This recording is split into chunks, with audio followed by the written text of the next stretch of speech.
Well, this is Aaron Murakami down here in California at Steve McGreevy's secret radio lab here. And this is actually where he builds his frequency devices for listening in to the earth sounds. As well, partially built WR3. Yeah. Got 4 on order that I've got to hustle out in the next 2 weeks, and the parts come in, and then I incrementally put them together. The potentiometer, the knob, the BNC jack all get screwed on the cases, and then the circuit board gets put into it, and then I get a little test, and out they go. And of course, that's on auroralchorus.com, and I'll subtitle this with the website.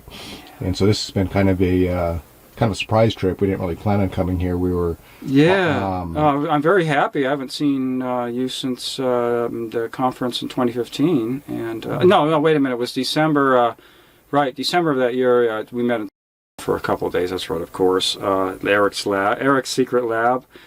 But Eric, I guess, had an eye infection and needed to come south. So good you could come here. Excellent. Lone Pine, and took me in an ambulance up to Bishop. And so on my way down to Eric's shop, then we had to detour over there. And since you're only 15 miles from Lone Pine or so, so I might as well swing by and pay a visit. Head a little east into the raw desert. Right. And so the small unit you showed, that's probably the most popular one, and you have a larger unit there with.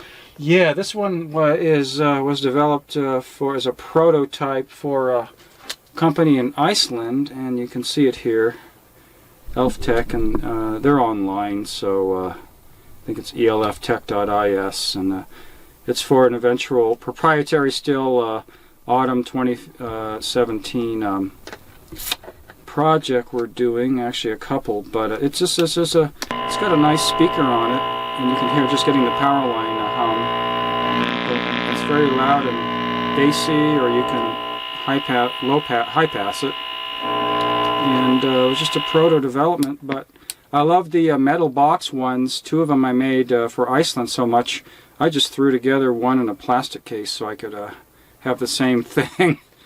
And it's been fun. A couple weeks ago, I was up in the town of Darwin, by the old cemetery in Darwin, California. This little town of 35 people, and heard loud whistlers at like 8:30 in the morning. There with that unit blaring out the speakers. So I headed west a few miles and erected a magnetic loop and did some more serious listening. So it's like right on the edge of Death Valley. Yeah, Darwin is right on really literally about 3 miles from the edge of Death Valley National Park, the eastern edge. And there's this famous road, the old highway to Death Valley. It's not Highway 190 into the Panamint Valley now. It went through Darwin, and then it went through Darwin Wash, which is just an amazing wonderland of a river and trees and a pond, and it's all hidden in this canyon, Darwin Canyon, and then it would go from there to the Panamint Valley and eastward. That was the old Death Valley Road. So a lot of tourists like to go into Darwin and go the old Death Valley route. It's really a beautiful way to go, and you get treated with the greenery in the canyon. So I love to go up there for visiting friends and for natural radio listening, because it's really my favorite area of Inyo County. And it's completely power line free, being several miles from power lines once you leave Darwin. And I love the granite boulder hills, and I go in there and I'll set up loops hanging on Joshua trees. Joshua trees make great loop supports, or I'll listen on the WR3 or the prototype unit here. So is that large unit, is that going to be available on Auroral Chorus? We're hoping, yeah. It may never be actually commercially released, but and of course it would take a smaller form, but humans can't make surface mount technology. It's robotic, but we can only put together like larger components like DIP, which is what I do. So it just has this board and another auxiliary amp board, and then we wanted a nice big loud speaker so tourists could listen to the Aurora Borealis sounds of natural radio, which up in the auroral zone, where I've traveled to several times in Canada and Alaska, is wild. Natural radio up in Alaska, northern Canada is crazy. And Iceland too, and so the idea is to let visitors use a portable receiver and hear it for themselves.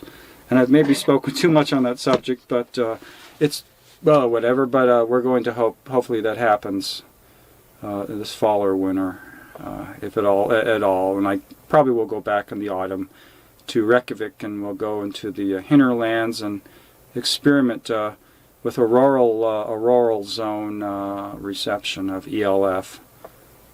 And of course, for anybody who's not familiar with these type of natural sounds that you can listen to on your devices. Yeah. There's a lot of audio recordings available through Auroral Chorus. Yeah. And I'm of course not I'm not the first. This was natural radio, actually ELF, VLF radio. It's actually audio frequency radio waves. And in the old days, as I was telling Eric and Aaron earlier today, that they were discovered with Bell's assistant, Dr. Watson, would take one of Bell's transducers, like a prototype telephone, and hook it to these several mile long wire, and he'd ground it. And it was the days when there was no AC power. There was just telegraph lines, and of course all that cacophony of telegraph transmitting went off in the evening as the operators went home for the night, and it left the region completely electrically interference free. And so Watson would hear whistlers and things on the telephone line. And I've even heard whistlers on an old telephone out in the middle of the desert. So they're audio frequency radio waves, and all they need is a special audio amplifier. And that's what the WR3 is, designed to transform a high impedance whip antenna through a JFET to a lower impedance that'll feed a headphone amp. It's a basic circuit that I came up with in 91, way back 26 years ago. No, 30. I don't know, 25 something. And it sells really well today, thanks to Aaron's support and my own website, auroralchorus.com. So it's just been an insatiable hobby I had in the late 80s. I developed through another friend, Mike Middeke, living in Big Sur, California, and he was inland, and he would hook up an amplifier to these really long wires, just like Watson did in 1873, and heard whistlers, and it was Solar Max in 1988, and he was hearing wild things, and he would send me these crappy, cheap cassette tapes with whistlers on them. I'm going, oh my God, Mike, how can I do this? I'm living in Marin County, it's suburban, but I hike in the hills, but it needs like, what, a mile-long wire? Point raise? I don't know, impossible. And so I didn't even think it was doable for me until I went to Oregon in 1989 in the Alvord Desert, and I rolled a 2,000-foot wire out on the sagebrush and grounded the receiver to my car, a little Toyota Tercel, and I heard whistlers using a tape recorder amplifier and a couple of capacitors and inductor to get rid of radio stations in the amplifier. And I heard loud whistlers in the morning, and I went, oh my goodness, it's doable. And then I just began to experiment with the receivers, and in the northern Nevada desert, my girlfriend, Gail, as I was rolling up the wire, there's about 15 feet of wire left, a loud whistler howled through the headphones. And she said, Steve, you can hear whistlers on a really short antenna wire. I said, yeah, it ain't very sensitive, though. And she encouraged me to design a receiver that might work with something like really portable, a whip antenna. So it was her incentive, and in 1990 and 1991, I began to develop prototypes for the WR3.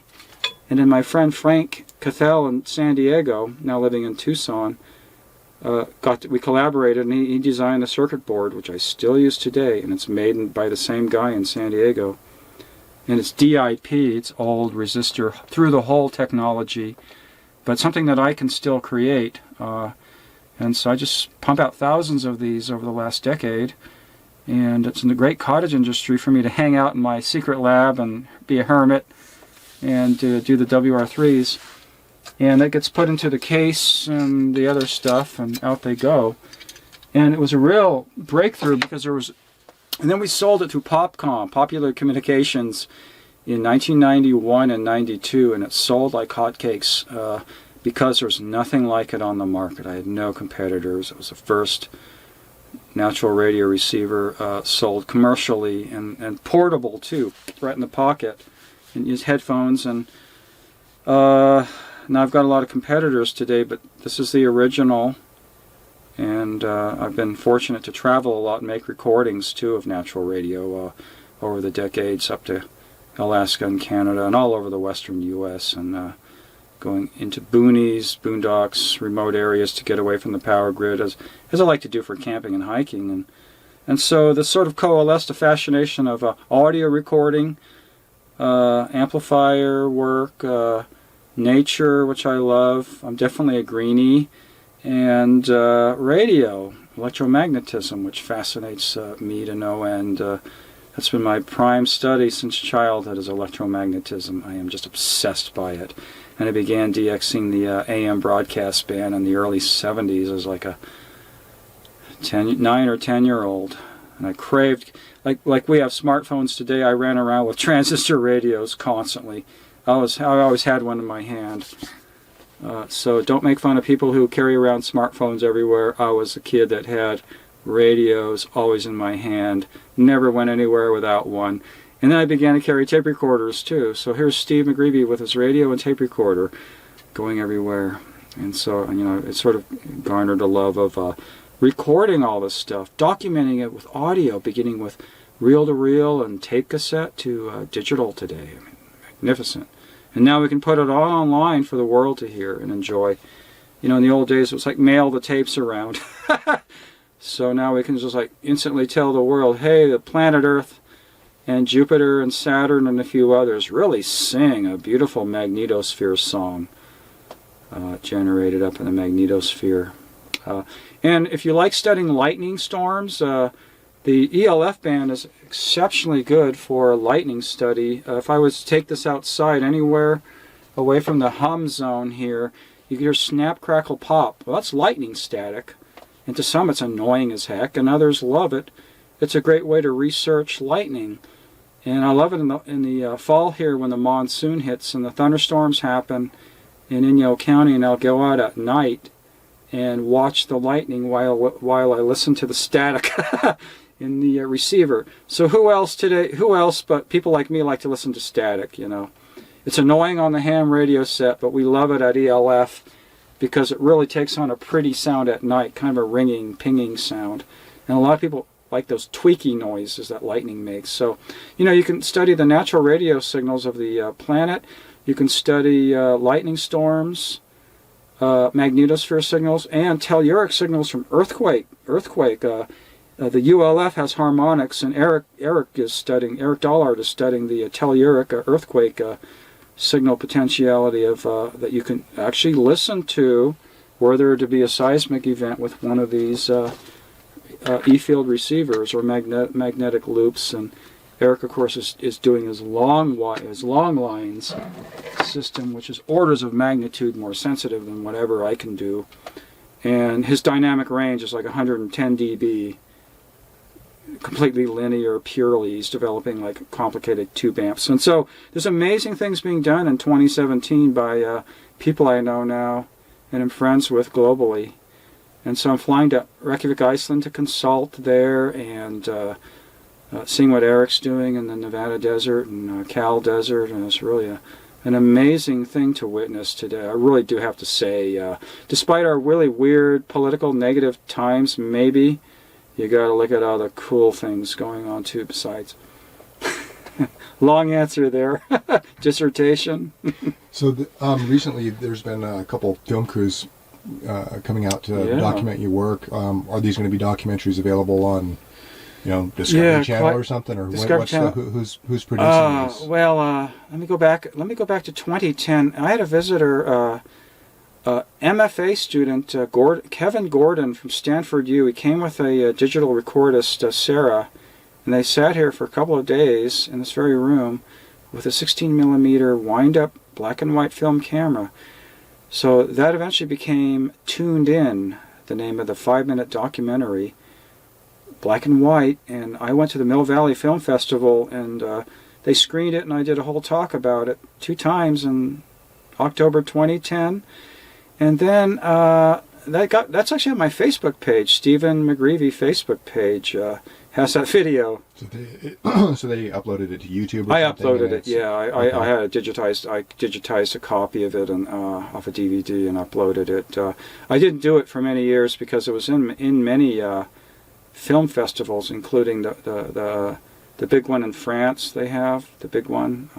Can't remember the name of it at a moment. Cannes or something. Yeah, Cannes. Cannes. Yeah, it was in that. So that was a really major, cool thing to happen.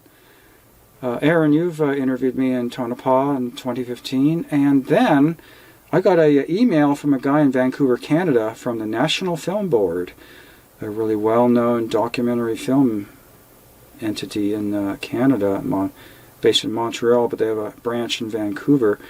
And he connected with this guy up there, and they came down for an initial interview, this really nice fellow. And we went out near Darwin, east of here, and he just interviewed me with a smartphone. And then I'd say something like really cool, and he'd be like, "Back up, let me get my thing out and record you," because we were just on a hike. Well, the moment's been lost. But anyway, we had an initial interview. We came in here and made a list, and he says, "We'll be back." And so he came back. And I'm trying to recall names here. A group of 4 people. Kevin was the first one, and then Caroline and a couple of film people came, and the NFB were here for 2 days to do a documentary.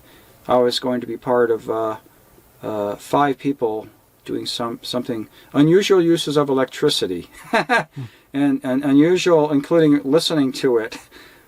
And what's radio? But it is electricity in a form, and so it all coalesced. They came down here, did an amazing interview. We went out into the Joshua Tree Forest, this really incredible Joshua Tree Forest above Centennial Flat, not far from where the 30-year-old now U2, the Joshua Tree album was photographed, the cover, with Bono and the group, the famous Joshua Tree, which is now toasted. But we were just about 5 miles east of there, higher up in a dense forest of them, and I erected a loop antenna. And we hung out with a campfire into the night and listened. Nothing but static was going on that night, but they thought it was really beautiful as we sat around the campfire hearing the clicks and pops. Now, the NFB put that on ice temporarily, but it may be coming out. And they said I was going to be the principal one in the pilot release. Guys, I guess they found what I do so fascinating, so they said, "You're the dude for the pilot." Then they had a new change of administration, and it got axed, or iced.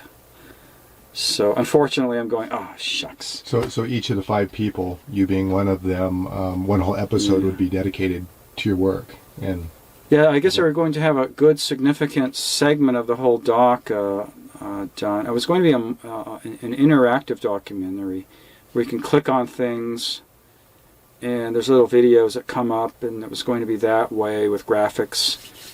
And they were going to release some kind of pilot, which I'm not sure what form that would have been in. They were interviewing people up in the Arctic too about the aurora and the sky electricity up there. So that's all on ice. So it's been kind of a, and that was 2 years ago, two springs ago they showed up. The NFB 2015. So I haven't really been interviewed since then until today, this unexpected visit that I didn't know about until 9 this morning when I got a call from Aaron. And I didn't know about it either until this morning. Well, I'm glad I was around to see the phone display say, "Oh, Aaron called, okay, get back quickly. Maybe he's coming down here. I hope. And then he says Eric needed some medical attention, and they were going to come back down here to drop Eric off at his car in Lone Pine, 15 minutes away. So here we are out in Keeler. Besides oral chorus.com. Like a couple years ago, when we did a conference, it was actually at the Eagles Lodge downtown Coeur d'Alene. Yes. Up in Hayden. Where that was a real gift to go to there. And so that presentation's on naturalvlfradio.com, and you shared a lot of slideshows on a lot of the different places that you've been to, and played a lot of different audio clip samples so people can kind of get oriented. I made my I made my presentation longer than the time allocated, and I was so excited, and I was nervous, and I was scattered, and it didn't quite turn out the way I wanted to, but I did get a lot through though, and I even brought some WR3s. Which 4 of them got snapped up right away from some great people in the in Coeur d'Alene there. So it was nice to hang out, see Eric do his talk, and see Aaron and everybody, and go to that amazing conference.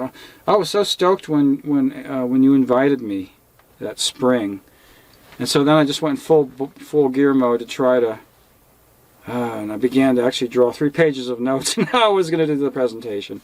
And of course, as soon as I got to the podium, it all fell apart in my head, and I had ad-lib all the way, but it was fun. And that afternoon, I think it was after lunch on it was Sunday morning, and somebody said it was nice to have a Sunday morning kickback presentation of some different subject than the energy stuff. So, but what is electricity? It's all energy anyway. Natural radio. It's little tiny microvolts and picovolts of energy. From the ether. So these units, some of the schematics you were mentioning are, you actually have a couple posted on your website. Oh, schematics for, say, how to build a natural radio receiver? Yeah. Oh, yeah, I totally encourage people, I'm not trying to just say, oh, buy my receiver, I'm promoting it, so sort of underhandedly. No, I've got schematics on my website, because that's what I did as a younger person. People were giving me schematics.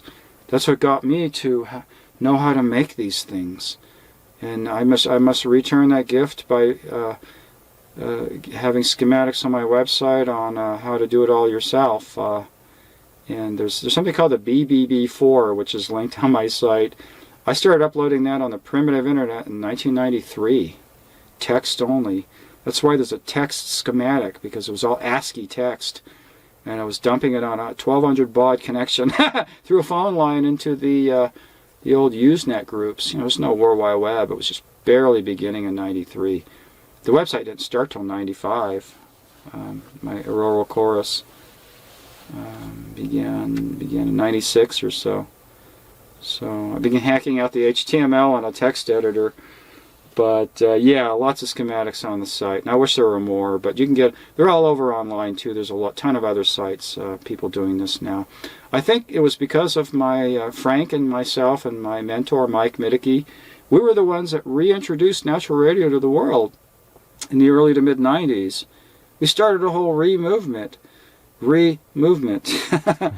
of it, and even Stanford University, the Halliwell book, Whistlers and Related Ionospheric Phenomena, got republished, I heard. They told me because of my, not trying to brag here at all, but my Mike started it, my mentor, but I really popularized natural radio, and they ended up seeing a demand in that book hugely increase on the history of natural radio. Robert Halliwell. Now it's available on Internet Archives as a PDF.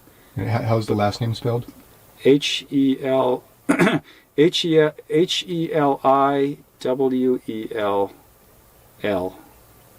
So Halliwell.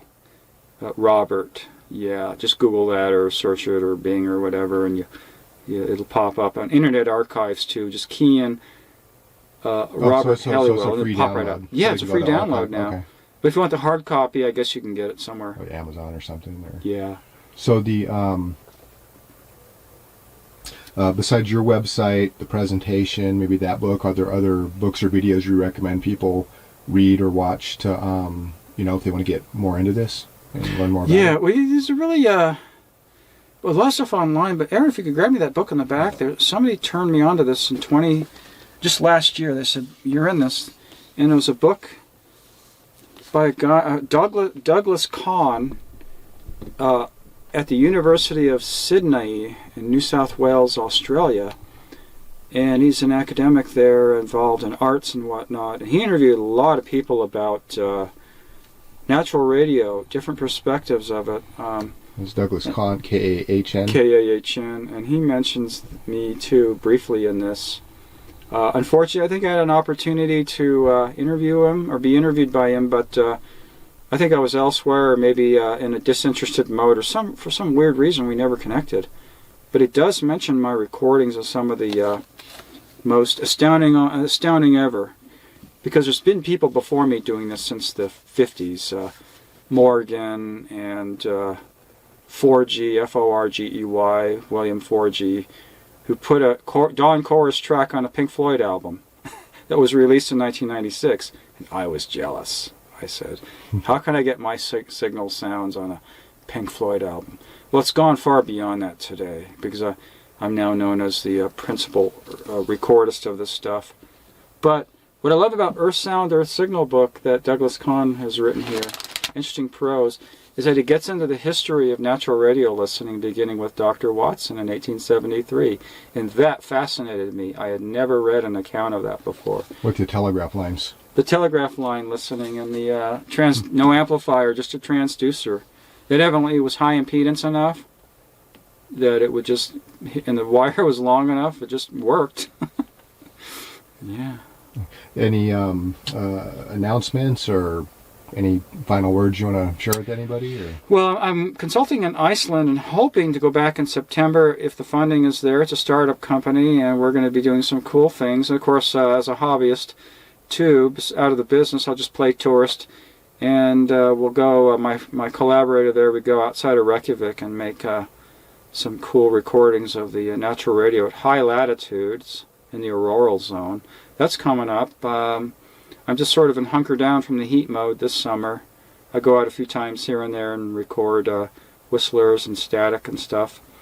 I'm working with Eric, or want to go up to Paul and see Eric in the next few weeks, because what he's doing with the musical seismograph and the long lines is like astounding, and it's gratifying to see that coming together again. You know, all projects of all types sometimes reach, you hit speed bumps, and they come to stalling points, and then Eric had some medical issues, but it looks like things are going again. So I'm going to be traveling a bit more this summer than I usually do, or since I have been in many years, and I want to see the eclipse in eastern Oregon on the 21st of August.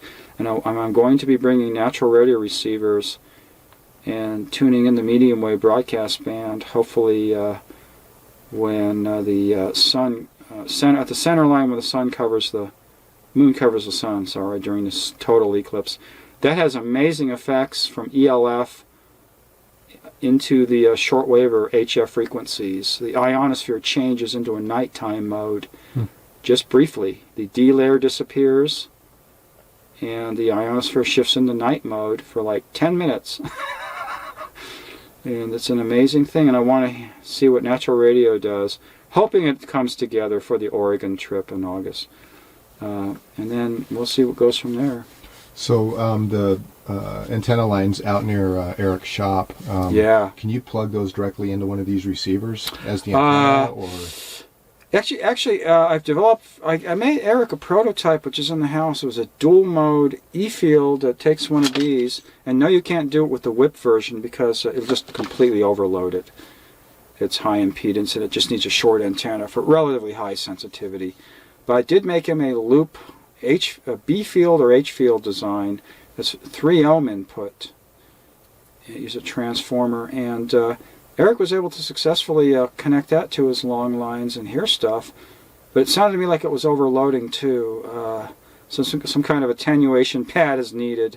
But sure, it's perfectly fine. The only Eric of course is lamenting the fact that Nevada Energy, the power grid nearby, the long lines, is really causing horrible interference, like 100 dBm at 9 kilohertz and below. So it's really a difficult place to hear natural radio right there. But it's perfectly fine for higher up, the farther you get away from the AC power or harmonics. So if were the power grid to go away, the long lines would be astounding. It would be the most sensitive natural radio receiver on Earth. Yeah, I Truly. think, towards the end of last year, Eric had sent me some video, which I think I put that up on my YouTube channel Yeah. for people to see some of the demos and some of the latest Yeah. work. Him and Justin did, and when driving over there later today, probably get set up, and then tomorrow we'll probably redo some of those videos, and people can kind of get a Cool.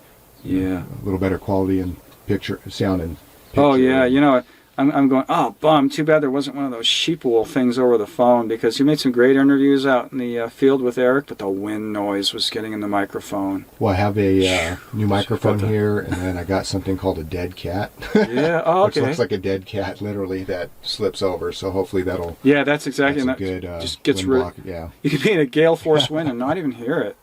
Yeah, good. So, Yeah. Well, good. Well, I'm glad got to see you again. It's been a been couple wonderful. years, Yeah, and, very unexpected, it's a like good, joy. good Yeah. surprise trip here, and yeah, thanks for your time and.